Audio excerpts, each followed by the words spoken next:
అర్చన గుడికని చెప్పి పోలీస్ స్టేషన్లో గోపిని చూసొచ్చిందటగా. మీ అత్త అగ్గి మీద గుగ్గిలమై నిరాహార దీక్ష చేసిందటగా. ప్రాణాలు కూడా తీసుకోపోయిందటగా. దాన్ని లైన్లోకి పెట్టవే. అమ్మా, ఆ అర్చన మా అత్తయ్యకి ప్రమాణం చేసిందమ్మా, గోపి నీకెప్పుడు కలవబోనని. అదేనే ఆయుధం ఆ ప్రమాణాలు వదిలేసింది. ఒట్టు గట్టు మీద పెట్టి ఆ చేతులతో అమ్మ కళ్ళు కప్పి గోపి కోసం గుళ్ళో ప్రదక్షిణలు చేసొచ్చిందే, చెయ్యి కాల్చుకొని వచ్చిందే. నీ అత్తనెత్తిన గుగ్గిలమై కారం చల్లు. ఆ తర్వాత చూడు అత్త అరుపులు, అర్చన చిందులు. దీనికి పూనకం, దానికి పిరికితనం. సరేనా? సరేనమ్మా, నువ్వు చెప్పినట్టే చేస్తాను. మా అత్తయ్య ఇప్పుడు బయటికెళ్ళింది. ఆవిడ రాగానే కాళ్ళకి ఆముదం పూసి అంటించాల్సిందంతా మెత్తగా అంటిస్తాను. సరేనా? ఈ విషయం చెప్పడానికేనే ఈ సమయంలో ఫోన్ చేశాను. సరేనమ్మా, బాయ్.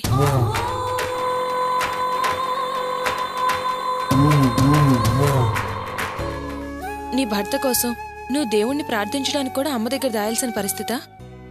ఏం అర్చనా, అంత బాధని నీ మనసులో దాచుకుంటే ఎలా? ఒకసారి వెళ్ళి బావని చూసి రావచ్చు కదా.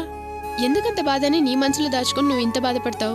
నేను ఆయన కోసం ప్రార్థించడానికి గుడికి వెళ్ళినప్పుడు అనుకోకుండా ఒక మంచి జరిగింది.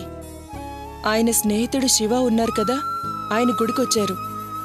ముందు నన్ను అపార్థం చేసుకున్నారు, తర్వాత అర్థం చేసుకుని నా కళ్ళు తెరిపించావమ్మా అన్నారు. నాకది చాలు. నాకెంత ఆనందంగా ఉందో తెలుసా? ఏం చేస్తున్నారా?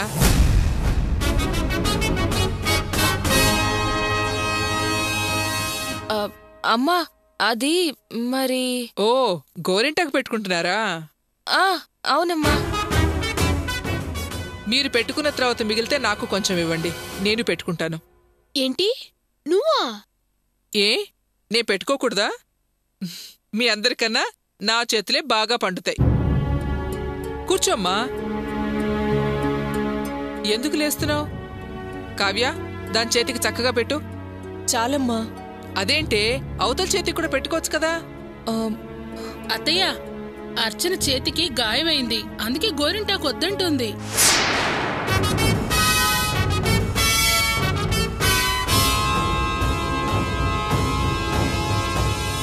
అరచేతికే కదా ఇబ్బంది, మిగతా వేళకి పెట్టుకోమ్మా. అర్చన చేతికి గాయమైంది తెలుసా? తెలుసు.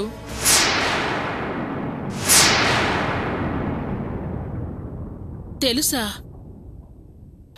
అది గుళ్ళో వెలిగించిన కర్పూరం అరచేతిలో పెట్టుకుని ప్రదక్షిణలు చేసింది, అందుకే అంత పెద్ద బొబ్బయింది. మనుష్యులు వాళ్ళ ప్రేమను వాళ్ళకి తెలిసిన పద్ధతిలో తెలియచేస్తూ ఉంటారు. అది దాని ప్రేమని అరచేతిలో పుండు చేసుకుని చూపించింది. తెలిసినా కూడా మీరింత ప్రశాంతంగా ఎలా ఉంటున్నారత్తయ్యా? ఏం చేయమంటావు? ఈ విషయమంతా జరిగిన తర్వాతే నాకు తెలిసింది. నాకు ఏమాత్రం తెలియకుండానే ఇది ఇలాంటి సాహసం చేసింది. చేసిన తర్వాతే తెలిసింది దానికి నా మీదున్న పిచ్చి ప్రేమ.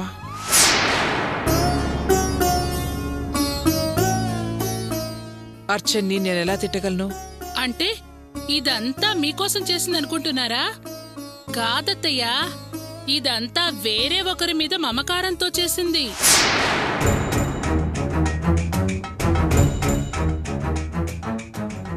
వేరే వాళ్ళ కోసమా? ఏ వేళాకుళంగా ఉందా? నా కూతురు మనసు నాకు తెలుసా, నీకు తెలుసా? అది నా మీద ప్రేమతో అలా ప్రదక్షిణలు చేసింది, మొక్కుకుంది, అది నెరవేర్చింది. అదంతా ఏం కాదత్తయ్యా, అర్చన గోపి కోసమే ఇదంతా చేసింది. ఏంటి గోపి కోసం చేసేది? తమాషాగా ఉందా అని నేను అనుకుంటున్నానత్తయ్యా. నీకన్నీ అలాగే అనిపిస్తాయే. హాస్పిటల్కి వాడిని చూడ్డానికి వెళ్ళింది అత్తయ్యా అన్నావు, ఇప్పుడు మళ్ళీ వాడి కోసమే ప్రదక్షిణలు చేసింది అని అనుమానం వ్యక్తం చేస్తున్నావా? చూడు, నీ మాటలు నేను నమ్మను.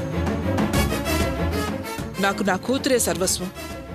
దాన్ని సాయంత్రమే అడిగాను, ఏమిటి అరచేతులు ఆ పుండు అని. అది నీకోసం ఇలా జ్యోతి ప్రదక్షిణలు చేశాను అని చెప్పలేక భోరుమంది. అలాంటి దాని మనసు నొచ్చుకోలే ఎందుకే మాట్లాడతావు? నా కోపం చేదైనా మాట్లాడితే మీ అందరికీ కోపం వస్తుంది, బాధపడతారు. కావ్య, ఆ పుండు మీద ఇంకాస్త గోరెట్టాకు పెట్టమ్మా, త్వరగా మాంతుంది.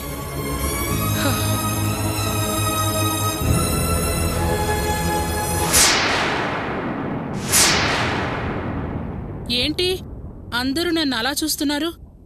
మీరందరూ నన్నేమంత కోపంగా చూడాల్సిన అవసరం లేదు.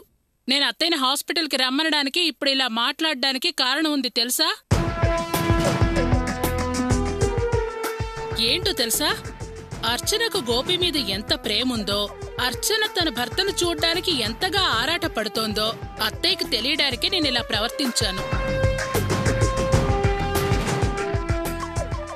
ఈ విషయాలన్నీ అత్తయ్యకి తెలిస్తే అర్చనను గోపిని అసలు అత్తయ్య కలుపుతుందా, అత్తయ్య మనసు మారుతుందా, అవన్నీ చూడ్డానికే నేను ఇలా చేశానమ్మా. అంతేగాని నాకు వేరే ఉద్దేశాలేమీ లేవు. అర్చన, కనీసం నువ్వైనా నన్ను అర్థం చేసుకోమ్మా. నీకు గోపికి పెళ్లి కావడానికి నేనే కదా కారణం. అలాంటిది నీ జీవితం నాశనం అయిపోవాలని నేను అసలు అనుకుంటానా? నేనెలాగో అత్తమ్మ దృష్టిలో చెడ్డదాన్నైపోయాను. నీకీ మంచి చేసి ఇంకా దుర్మార్గురాలనైపోయినా పర్వాలేదమ్మా, సరేనా? అమ్మా, నాకు గోరింటాకు కావాలి. ఓయ్, ఇప్పుడు గోరింటాకు పెట్టుకుంటే హోంవర్క్ ఎలా చేస్తావే? రైట్ రా. అయ్యో వదినా, రమ్య, వదిన చెప్పింది కరెక్టా కాదా, నమ్మాలా నమ్మొద్దా ఏమీ అర్థం కావటం లేదు. వదిన మాటలు పక్కన పెట్టవే. అసలు నువ్వు అమ్మ చెప్పినట్టు చేసిన ప్రదక్షిణలో అమ్మ కోసం అని అబద్ధం చెప్పావా? లేదు కావ్య, నేను అమ్మతో అబద్ధం చెప్పలేదు. కాని అమ్మ నా చెయ్యి చూసి ఏమైందని అడిగింది. నేను నిజం చెప్పేలోపే అమ్మే ఏదో ఊహించుకుని తన అభిప్రాయం చెప్పింది. నా నోరు పెగల్లేదు, అంతే. బావని మరవలేవు, అమ్మ మాట కాదనలేవు. ఇలా ఎన్ని రోజులు అర్చనా? నువ్వు త్వరగా ఓ నిర్ణయం తీసుకో. అది నీకు, నీతో పాటు అందరికీ మంచిది.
చూసారా, వాళ్ళు రోడ్డు మీద వెయిట్ చేస్తున్నారు. మనం కానీ రోడ్డు మీదకి వెళితే గ్యారంటీగా దొరికిపోతాం. ఇప్పుడు ఏం చేద్దాం? నువ్వు చెప్పినట్టు ఫారెస్ట్ రూటే బెటర్. అవును రాజా, అడవి జంతువుల కన్నా పోలీసుల కన్నా మా నాన్నే డేంజర్. మనం అడవిలో నుంచి వెళ్ళడమే బెటర్. పదండి, అక్కడి నుంచి వెళ్దాం. అయితే మనం అర్జెంటుగా ఆ రూట్లోకి వెళ్ళిపోదాం. పదండి. పద. ఏంటి బాస్ ఇది? రాత్రి నుంచి తిండి తిప్పలు లేకుండా కళ్ళు కాయలు కాసేలా కాపలా కాస్తూ మరీ కూర్చున్నాం. ఒకవేళ వాళ్ళు బయటకు రాకుండా అరకులోనే దాక్కున్నారేమోనని నా అనుమానం. లేదురా, నేను వాళ్ళని వెతుకుతూ ఇక్కడికి వచ్చినట్టు వాళ్ళకి తెలిసిపోయి ఉంటుంది. అందుకే వాళ్ళు అసలు ఈ ఊళ్ళో ఉండరుగాక ఉండరు. ఖచ్చితంగా ఈ ఊరు నుంచి ఉడాయించుంటారు. దానికి తగ్గట్టుగా ప్లాన్ కూడా వేసుకొని ఉంటారు. ఆ ఒరిస్సా బోర్డర్లో ఉన్న మన వాళ్ళకి ఏమైనా ఇన్ఫర్మేషన్ తెలిసిందేమో? ఏమీ తెలియలేదట బాస్.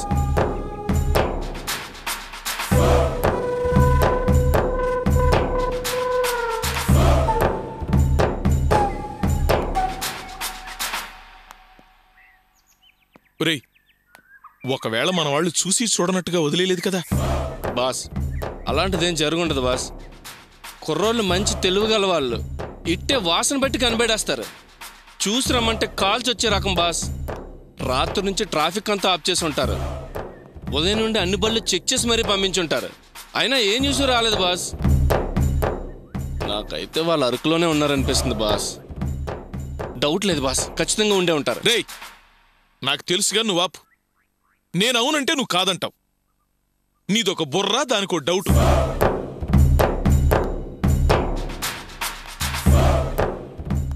ఒరే, ఈ 2 దారులు కాకుండా వేరే దారి ఏమైనా ఉందా? వేరే దారా లేదు బాస్.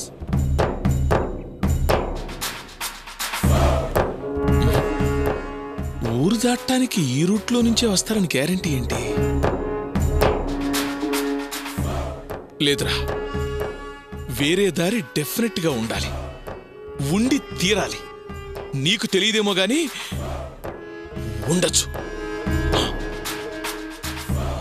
ఇంకో దారంటే అడవిదారే బాస్. కానీ ఆ దారిలో జంతువులు దెయ్యాలు ఉంటాయని ఎవరు వెళ్ళరు. ఒకవేళ వెళ్ళినా ఈ ఊరు రాజాగాడు వెంటుంటేనే గాని కుదరని పని. కొత్త వాళ్ళు ఎవరు వెళ్ళరు బాస్. కదా రే, ఈ ఊరు రాజా వెంటుంటే తీసుకెళ్ళచ్చన్నావు కదా. ఇంత చేసిన నా కొడుకు ఇది మాత్రం చేయడని గ్యారంటీ ఏంట్రా? ఖచ్చితంగా చేసుంటాడు. ఆహా, భలే బ్రహ్మాండంగా ఆలోచిస్తారు బాస్. అయినా వాడు ఆ దారిని ఎందుకు తీసుకెళ్తాడు బాస్? మనం ఇక్కడ కాపలా ఉన్న సంగతి వాడికెలా తెలుస్తుంది?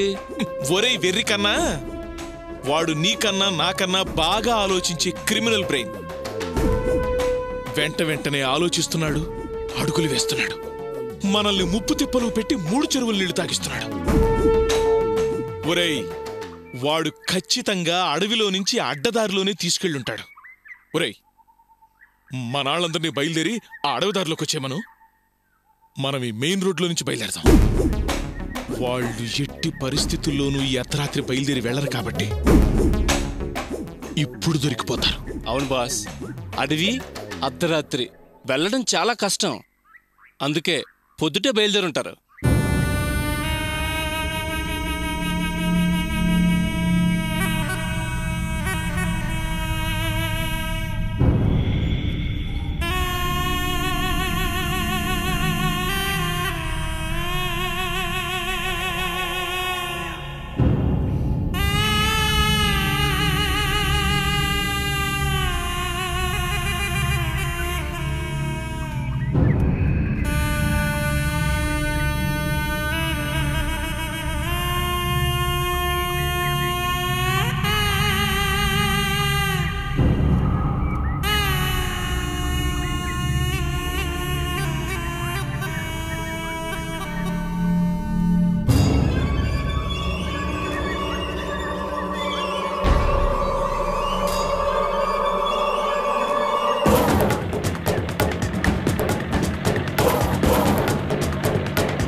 ఇక్కడెక్కడ ఉన్నారా?